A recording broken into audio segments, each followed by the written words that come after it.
At ngayon mga choy, papakita ko sa inyo yung paano magawa ng warehouse. Ito ay sa kantil po kami nagawa ng mga choy. Mga poste pa lang choy ang aming nagawa dito. Kailangan ay at ito mga choy yung I-beam. I-beam mga choy ang mabibigat ito ang mga choy kasi manumano lang po kaming buhat nito. Bawat isang I-beam yan, 8 kami. At kailangan choy sa mga kuan. Ito ang stiffener. Ito ang nagapatibay sa taas mga choy. Kailangan bago iakit yung I-beam, ito muna ikakabit doon para may mapatungan sa mga choy. Yan mga choy. Gusti pa lang tayo.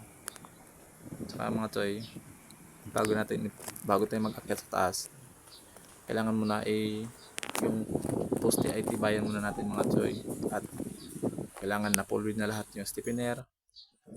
Yan para kahit anong bigat mo sa taas na ipapatong natin, hindi siya magalaw mga choy. At ito naman yan ang aming mga choy. Simulat lang namin yung mga choy at may mga scaffold. Stiffener, isang stiffener. Kailangan choy ang stiffener bawat dalawa, 4, 6 sa isang post-it choy mga choy. 6 na stiffener ang ilalagay. Tapos kailangan ay mga 4 na patong yan mga choy. Building full wheel 4 na daan para tulad mga choy ay dadaragdagan pa yan mga choy para sobrang matibay talaga ang ating poste kahit lindolin man. Kasi ang ibang mga choy bolt lang, kontento na siya sa bolt tapos full wheel lang yung poste. Okay na. Sa amin naman ay paikutan namin yan ng stiffener mga choy. At siyempre kailangan natin quality ang gawa natin mga choy para hindi tayo pahiya sa may-ari at sa nagpagawa. Tsaka yan ang buo namin ng trusses mga choy. Kaya yung mga foldable up, yan ang mga welding machine na gamit ng mga choy kasi magagaan lang yan mga choy. Kaya pwede mong iakit sa taas, walang problema. So lang mga choy, mga ulan, lahat ng welder yan talagang problema mga choy sa ulan. Pag ulan, tagot na kayo mga choy dahil masayaw kayo dyan ng hindi wala sa oras mga choy ng chatcha sa lakas ng ground mga choy. At yan mga choy, nakakamada ang mga natin ating mga ID yan mga choy ay pang lang yan, pang trust lang yan mga choy kasi may poste na. Kasi ang gagawin natin choy mga sa poste, isang poste 6 na poste mga choy. Gagawin natin dyan ay bawat isang poste isang process kasi doon nakatutok ng mga choy. Kaya choy, mag-aano na tayo ng patibay tayo ng poste mga choy. Isang poste mga choy, isang araw mga choy sa full wheel lang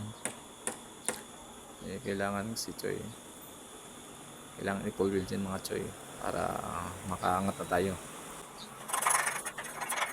mga choy. At pero ang gamit natin choy ng mga welding rod ay lang mga choy, 60-30 lang mga choy, yung tama lang sa ating welding machine.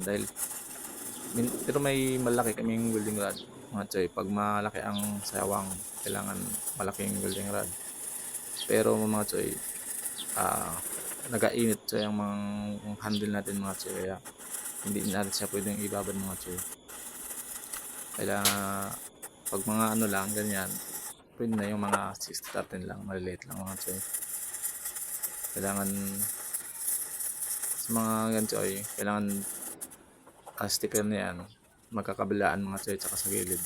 Kahit isa lang sa gilid, sa loob magkabilaan ay tagdalawa mga choy para kaya maglindol man matibay siya mga choy. At kasi kailangan talaga tibayan natin, nakadepende lang sa inyo mga choy kung ilang patong ang gusto nyo dyan.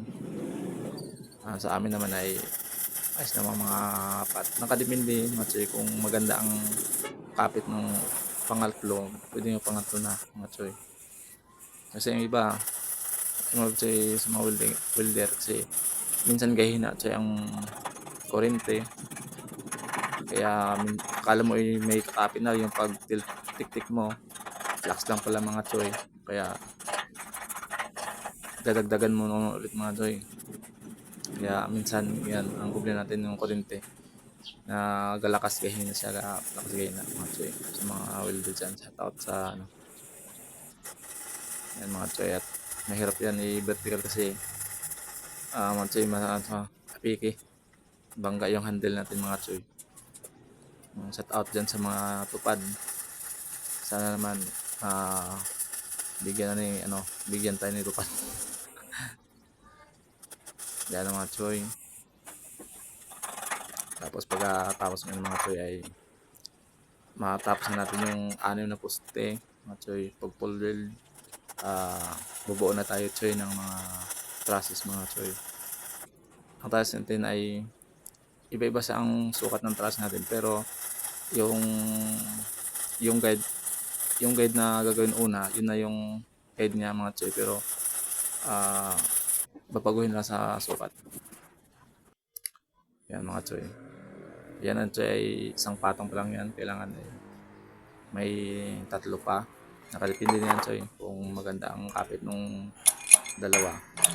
Kasi minsan ay wala nga. Ito mga choy. Sa gilid mayroon pa yan dyan. Kaso lang kung napapansin nyo choy, may mga bolt yan. Kaya ang iba kasi kunting to na sa bolt. Tapos kunting lang, welding, full weld. Ito na yung gagawin natin mga choy na trusses. Bali, assemble tayo nito ng 6 layout natin para sakto sa ano natin. Kasi yung dulo, sa dulo kasi gagawa na ay kumbaga angle bar na ang gagawin doon mga choy. Dikit doon sa may firewall.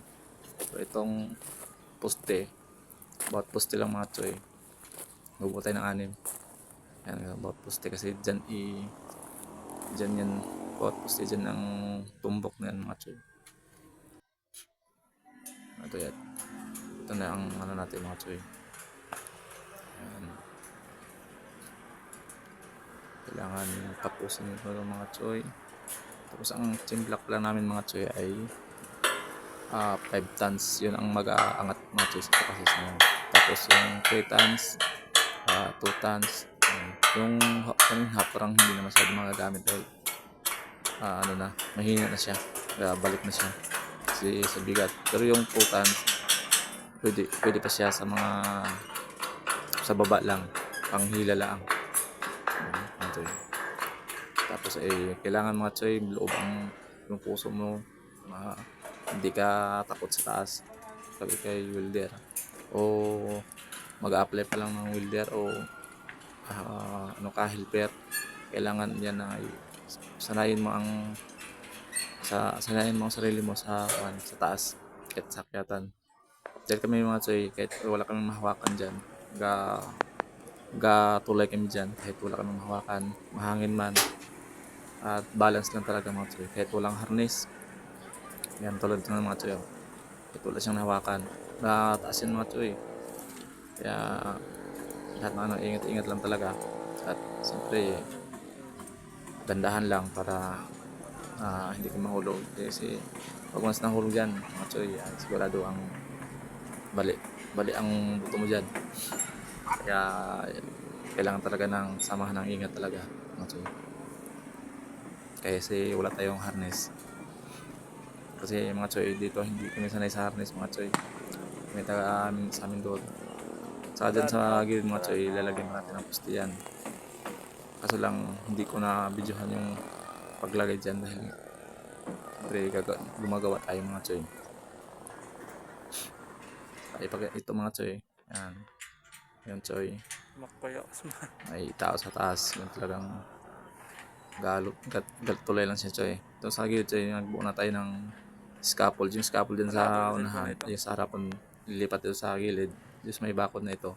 Para dyan ulit tayo magagawa ng magpuste mga choy. Ang puste dyan mga choy, mga 4 meters lang. Kasi mas mataas-taas yun dyan sa patong sa kon mga choy. At ito na choy, oh. Yan choy. Yan na ang, ano siya, yung parang maganda-ganda na siya mga choy. Nabubuo na konti. Yan nakakita nyo dyan mga choy sa gilid. Yan ang tatay-tatayo ng poste mga choy. Mga alim din na poste mga choy. Mga 4 meters lang choy. Saka yan, yung harapan yan, asintahan pa yan mga choy.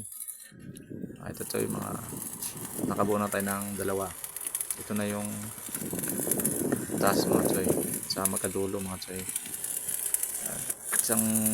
Isang hulma lang sila pero nakadepende lang siya sa sukat. Pwede mo siya ibukaka, pwede mo siya kung maliit ang sukat doon, pwede mo siyang i-adjust, papasok doon sa loob para lumutlit siya konti. Pero yung yung ano niya, tuktok niya, isa lang. Yan ang yan, nakatayo na yung isang process mga choy. Kasi nakaangat na kami ng dalawa, pangatlo yun mga choy. Ay, isa pa pala. Pangat din ng isa. Ang gaakit niya mga choy, yan yung boom na sinasabi ko kanina po. Yung boom, 2.5 inutong namin. Yan ang mag-aakyat doon. Kaso hindi ko nga mga choy, mabidyohan dahil kailangan ng tao mga choy. Bawal ma-video. Yan choy, nakakaakyat na kami ng dalawa. Pangatlo yung nakatayo mga choy. Kung sa call choy, sobrang hirap yan mga choy dahil mano-mano yan ang namin, yung buhat. Kaya tulong-tulong talaga kami mga choy. Lalo pagtayo niyan choy, sobrang bigat yan. Kailangan talaga ng pirsa. Tapos may chimbak naman mga choy. Yung boom na yun choy, ano lang yan, may 4 yan na lubid magkablaan para hindi siya tumumba mga choy pag-akyat ng taas na yan. Kaya pagkatapos mag-akyat, uurong na naman yung boom mga choy. At siyempre kailangan may tao dun sa taas. Bawat isang lubid may tao dun sa taas. Tayo na mga choy, nakakabit na kami ng zipper lens. Yan ang mga zipper lens mga choy. At saka yung napansin nyo choy, may asintan at may na ano siya, sarapan, may nabuhusan na nila mga choy. Tsaka kabilang pisngi lang yung nalagyan namin mga choy. Yan. Tsaka katapos niya mga choy, cross bracing ulit ang gagawin natin mga choy. Pagkatapos ng cross bracing, sagrad. Kailangan choy may sagrad para ang zipper lens mga choy hindi estate siya mga choy. At nasunod na ipapakita ko sa inyo mga choy sa sunod na video yung kabuuan nito mga choy. At yan mga choy, yan na ipakita ko yan. Yung bubong mga choy, hindi yan sa amin, hindi na namin yan pinurata mga choy. At yun na lang mga choy, i-update ko kayo sa huling pagkatapos niya ng warehouse na yan, kung gaano siya kaganda mga choy. Bye bye mga choy, ingat.